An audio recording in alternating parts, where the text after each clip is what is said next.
Hi, it's Bill with the Home Premier team bringing you a news update.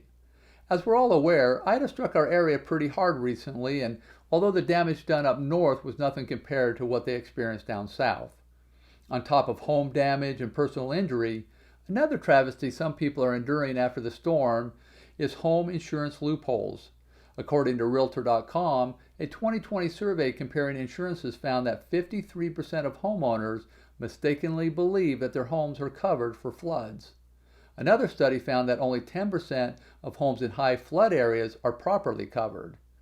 A resource from the Insurance Information Institute states that if it rains where you live, you should consider flood insurance. Because if you choose the correct type of insurance, it could protect your home from losses from a massive flood or even some water damage from a leaky roof. Overall, recent storms have had some homeowners rethinking their insurance plans. What do you think? Will you be looking into your home insurance plans more closely after seeing the damage done by Hurricane Ida?